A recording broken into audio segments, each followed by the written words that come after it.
Bonjour, bonjour mes amis, bonjour mes frères et sœurs. Aujourd'hui, nous voulons vous parler concernant de quelle manière les enfants d'immigrés africains aux États-Unis peuvent-ils faire face à diverses formes de difficultés. Nous sommes des immigrés ici aux États-Unis, mais nous voulons maintenant parler ici de quelle manière où les enfants immigrés africains ils font face de difficultés pendant leur séjour aux États-Unis.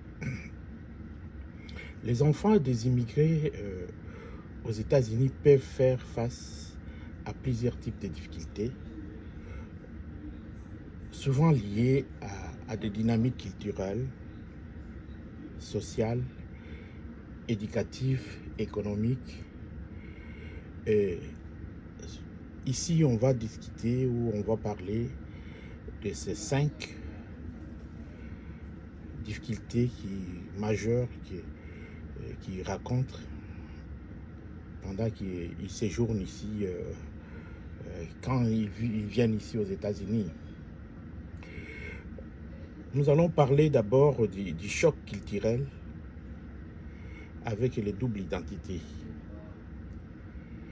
Ils peuvent se sentir tiraillés entre les cultures de leurs parents, souvent très traditionnelles, et cette culture américaine. Certains ont du mal à trouver leur place totalement perçue comme américain, ni totalement comme africain. Et l'autre difficulté qu'il raconte, c'est au deuxième niveau, c'est une pression familiale et attente élevée. Beaucoup de parents africains ont fait des grands sacrifices pour venir aux États-Unis. Ce qui peut engendrer une pression importante sur les enfants pour réussir socialement ou professionnellement ici. Nous tous, nous savons que pour venir aux États-Unis, ce n'est pas une moindre affaire. Il faut des sacrifices. Et les parents font ces sacrifices pour amener toute leur famille ici. Et cela peut créer des stress, de l'anxiété ou des sentiments d'échec en cas de difficulté chez les enfants. Et au troisième niveau, nous avons ce qu'on appelle une discrimination. C'est parmi les difficultés aussi que rencontrent les enfants aux États-Unis. Cette discrimination, on peut toujours dire que c'est lié aux préjugés. Et ces préjugés, les enfants immigrés ont toujours eu des préjugés. Ils peuvent aussi être victimes de ces stéréotypes négatifs liés à leur accent, leur nom ou leur tradition culturelle. L'accent, quand on parle l'anglais, ils peuvent s'exprimer en anglais, mais comme nous tous nous savons qu'en parlant l'anglais, il y a aussi un problème de l'accent. Si vous provenez de l'Algérie,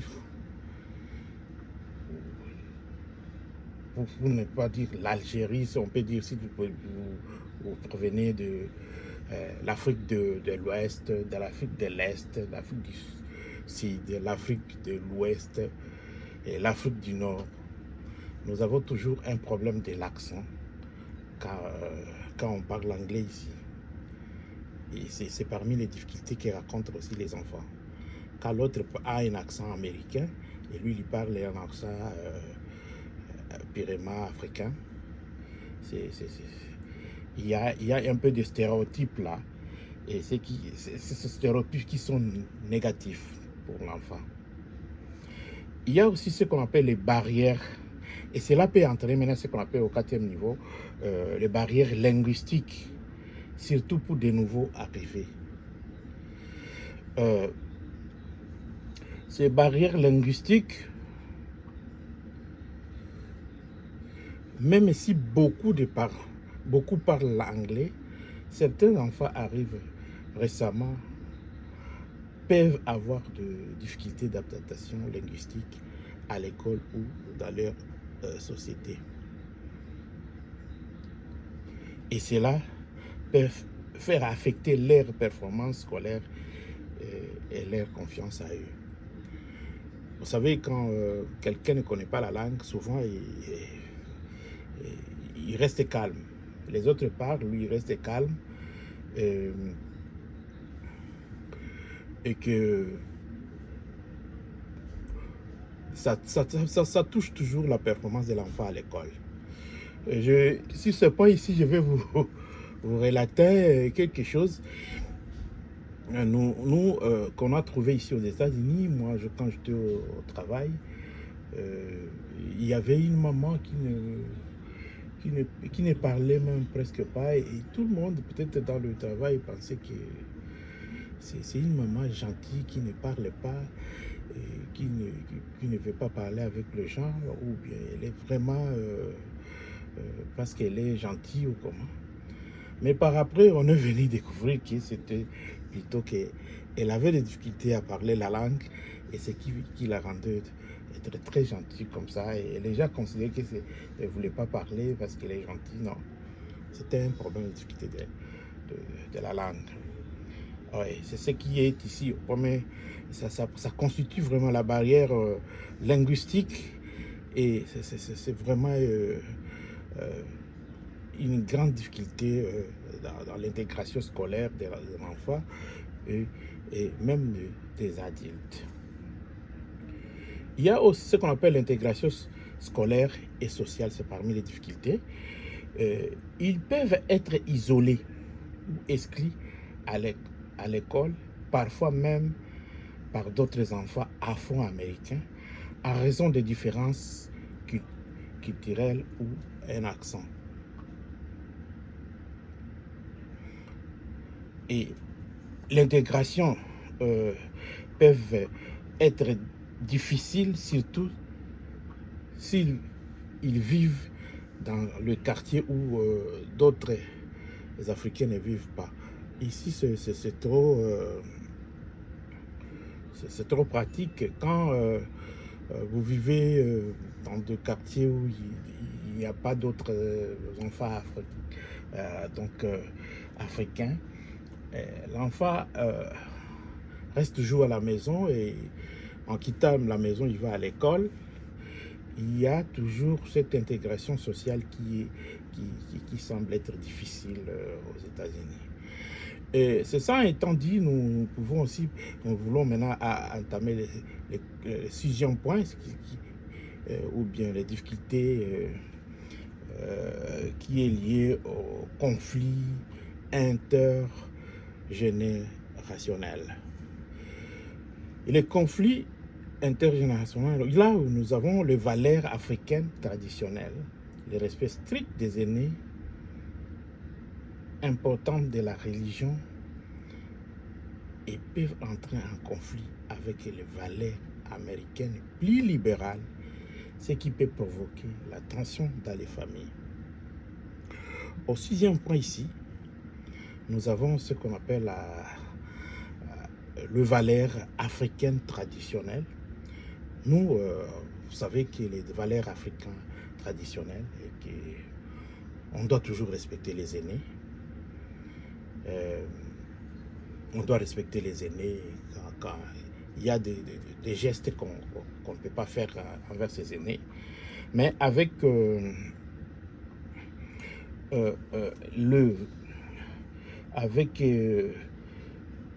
l'importance de la religion, ça, c'est vraiment important ici, parce que nous voyons presque beaucoup des Africains ici sont des pasteurs et qu'ils veulent à tout prix que les enfants, leurs enfants viennent ici, ils doivent continuer à être des religieux. Si cela devient maintenant le contraire, ça devient tellement compliqué dans la famille et les parents ne sont pas contents et ça frise le mœurs et, et l'intégration dans la famille. Mais ce qui est contraire aux valeurs américaines, ces valeurs sont libérales. Nous avons discuté de ces difficultés qu'on peut trouver ici, qu'on peut rencontrer, que nos enfants peuvent rencontrer ici aux États-Unis. Nous avons commencé par dire en première position que la première difficulté était liée au choc culturel avec les doubles identités. En deuxième lieu, nous avons parlé aussi de la pression familiale et attente élevée de parents, parce que chaque parent qui amène un enfant ici, il souhaiterait que cet enfant puisse étudier, qu'il puisse avoir un grand diplôme universitaire. Et puis, la difficulté aussi que racontent les enfants ici, c'est ce qu'on appelle le barrière linguistique, surtout quand on est nouveau. Et nous avons aussi parlé de ce qu'on appelle l'intégration scolaire des enfants. Et cette intégration scolaire, nous avons parlé surtout que les enfants, ils se sentent isolés si ils ne connaissent pas, ils ne maîtrisent pas bien l'anglais ou la langue anglaise. Et en sixième lieu, nous avons parlé de ces valeurs, ce qu'on appelle les conflits intergénérationnels. Ces conflits intergénérationnels, nous avons parlé que le valeur africain traditionnels que nous connaissons, ce sont les respects des aînés stricts, un respect strict des aînés et la religion aussi. Et les Africains, ils mettent accent sur le respect de la religion. Et ça peut entraîner des conflits avec les valeurs libérales. Quand les enfants libéraux aux États-Unis, quand ils arrivent ici, là où ils côtoient les Américains, et ils ont, les valeurs sont libérales, les enfants sont libres à faire ce qu'ils veulent, mais nous les Africains, non. L'enfant doit suivre la religion du parent, l'enfant doit respecter les aînés, doit avoir des respects stricts. Voilà les 6 points que nous avons racontés, ici, et c'est pour vous dire que ce sont des 6 points-là qui forment les difficultés majeures que rencontrent les enfants immigrés africains. Et cela étant, nous voulons vous dire que ça, nous avons seulement parlé des difficultés. Nous allons à la deuxième édition ou bien la deuxième vidéo, nous allons parler maintenant comment faire pour